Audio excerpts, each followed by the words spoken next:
दिनांक 12 तारीख को जो पुलिस थाना वैशाली नगर स्थित एक हाईवे के किनारे कुआं है, उसमें 3 शव मिले थे, एक महिला का और 2 बच्चों का, जो जिनकी शिनाख्त की नहीं हो पाई थी और प्रारंभिक तौर पे ये लग रहा था कि उनका मर्डर के बाद महिला जो है वो किसी अन्य आदमी से मिलने लगी।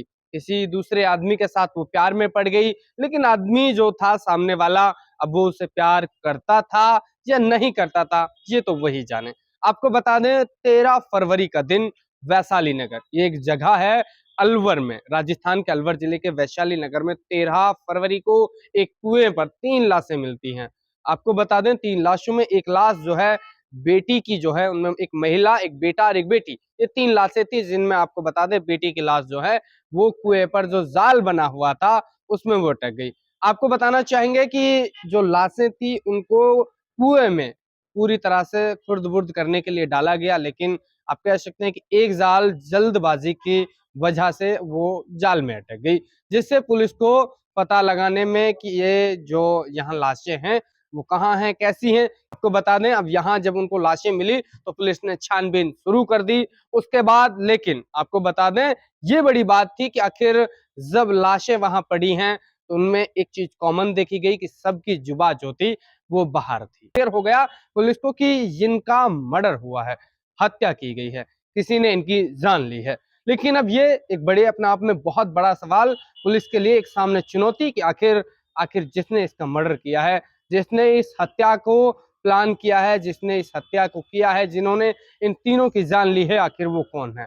अब ये इस तरह से जैसे दूसरे के घर में एक सुई को ढूंढना, लेकिन आपको बता दें कहते हैं कि एक कमरे में एक छोटा सा छेद जो है वो एक रोशनी ला देता है। उसी तरह से आपको बता दें जो बेटी थी उसकी कमीज पे एक मदरसे का बोर्ड का टैग था।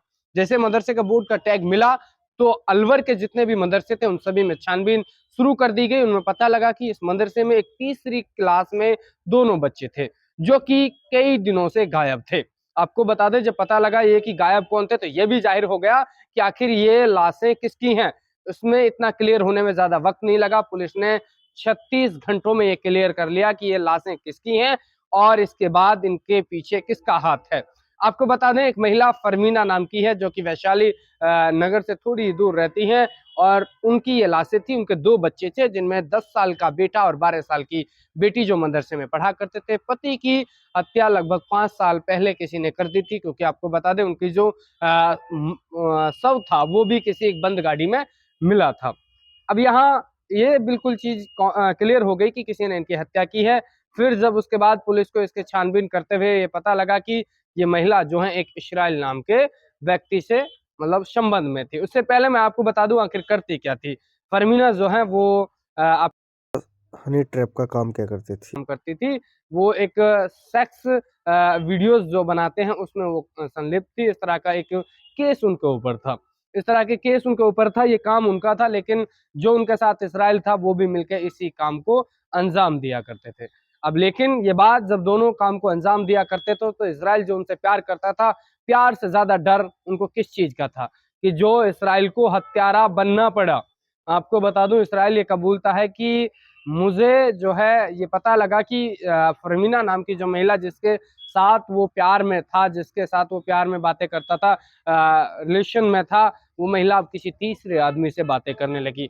मुझे सबसे ज्यादा डर उस बात का नहीं था, मुझे डर था कि जो धंधा हम लोग कर रहे थे उस धंधे में कहीं गिरावट ना आ जाए, कि मेरा धंधा जो है वो चौपट ना आ जाए। उसका डर उसको इतना नहीं था प्यार का, लेकिन सबसे ज्यादा डर था तो वो मैं आपको बता दूं उनको अपने धंधे का था।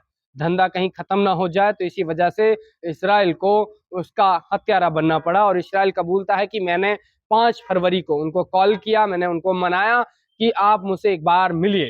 तो वो अंतिम बार जब मिले तो 5 फरवरी को मिले। 5 फरवरी को मिलने के बाद उन्होंने एक पेप्सी खरीदी, पेप्सी में जहरीला पदार्थ मिलाया और पदार्थ जो है जहरीला पदार्थ मिलाने के बाद उनको वो पेप्सी पिलाई गई, उन्हीं के घर पे मुलाकात की गई।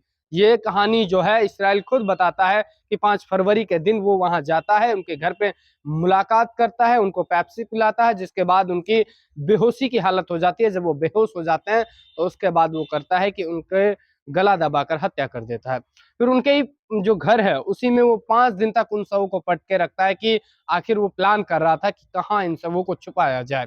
उसके बाद 10 फरवरी का दिन वो रात के निकलता है, एक दोस्त से अपनी कार लेता है, दोस्त से कार की हेल्प लेकर वो वहां पहुंचता है और उस शव को वहां से लेके वैशाली नगर के कुएं में वो वहां उनको डाल देता है। लेकिन जल्दबाजी की वजह से जो एक वहां शव है वो जाल में अटक जाता है, जिससे ये सारी खबर जो सनसनी फैल जाती है, जिससे इलाके में एक दहशत का माहौल बन जाता है।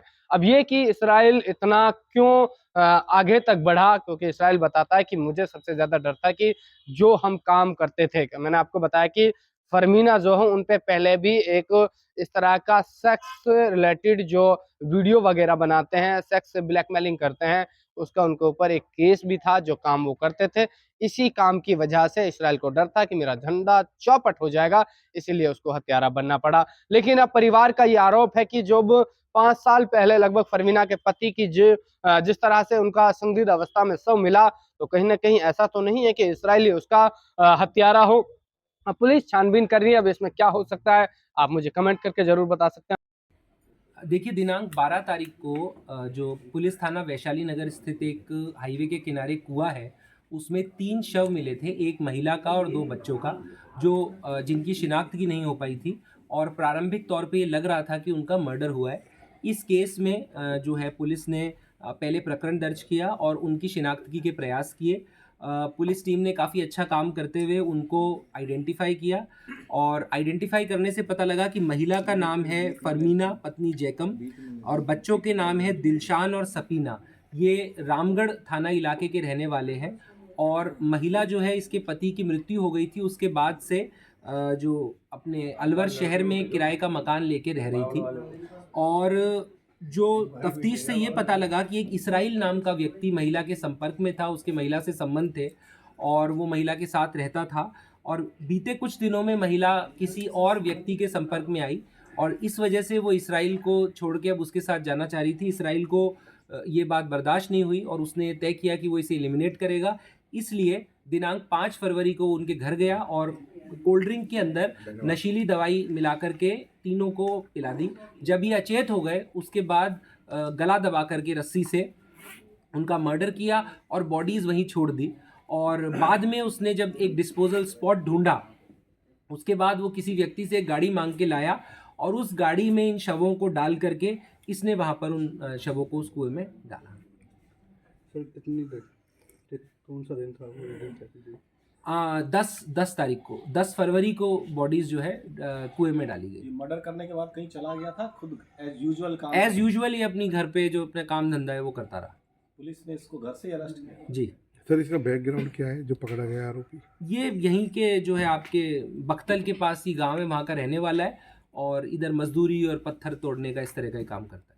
इसके ऊपर पिछले भी कोई मुकदमे हैं? हाँ, इसका क्रिमिनल रिकॉर्ड है। इस पे पहले 5 मुकदमे मारपीट के, अटेम्प्ट टू मर्डर के, एक्सटॉर्शन के, इस तरह के दर्ज हो चुके हैं। सर महिला का जो पहला पति है उसको जैकम को भी ऐसी सूचना आ रही है कि इसने ही मारा है। नहीं, महिला के परिजनों ने बताया कि उसका जो पति है उसका हरियाणा में ट्रक में बॉडी मिली थी, हरियाणा में मुकदमा दर्ज हुआ था, तो उनका ये शक है कि हो सकता है इसराइल ने ही ये किया हो। तो उस संबंध में भी हम जब अनुसंधान करेंगे तो इसको क्लियर कर तो लेंगे। वारदात में प्रयुक्त जो है हाँ, वारदात में जो वाहन प्रयुक्त हुआ है वो पुलिस ने बरामद कर लिया है। कितने वाहन काम में आए थे सर? एक वाहन मोटरसाइकिल जिससे वो ये वारदात करने गया और दूसरा वाहन कार जिससे बॉडी डिस्पोजल के उसने यूज़ किया।